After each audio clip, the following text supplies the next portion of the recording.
Imagine a single waterway having the power to influence oil prices, Indian rupee, inflation, and even what you pay for everyday essentials. That's exactly why the Strait of Hormuz has become one of the biggest economic flashpoints in the US-Iran conflict. Hello and welcome to Commodity Today English. I'm Megha, bringing you the latest insights from global events and their impact on market, commodities, and everyday lives. US President Donald Trump has claimed that the US Navy now has 100% control of the Strait of Hormuz and has cleared the strategic waterway of mines. But Iran is sending a very different message. Tehran says it has no reason to reopen the strait until Washington ends its blockade of Iranian ports. And this is where the standoff gets complicated.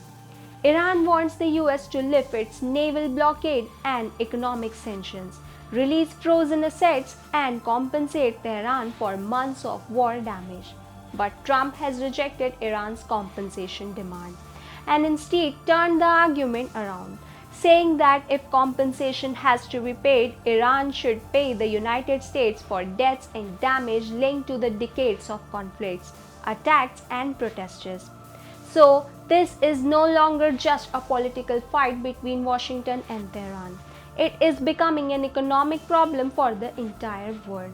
The Strait of Hormuz normally carries roughly one-fifth of the world's trade oil supplies.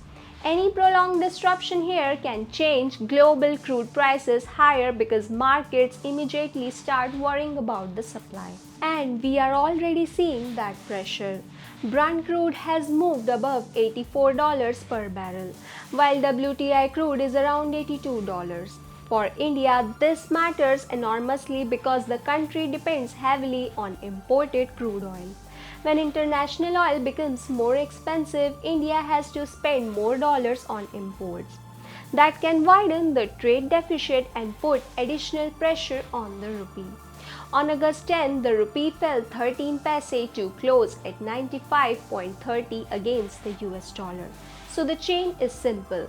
Hormuz tensions can push oil higher, higher oil can increase India's import bill, and a bigger import bill can put pressure on the rupee. And there is another signal of how serious the situation is. Trump reportedly traveled under the heightened security amid Iranian threats, with Air Force One reportedly being used as a decoy. Now the big question is, will Washington and Tehran find a way to reopen Hormuz, or will this standoff keep the world trapped between geopolitical tension, expensive oil, and weaker currency? Stay tuned for latest updates from US-Iran conflict, and thanks for watching Commodity Today English.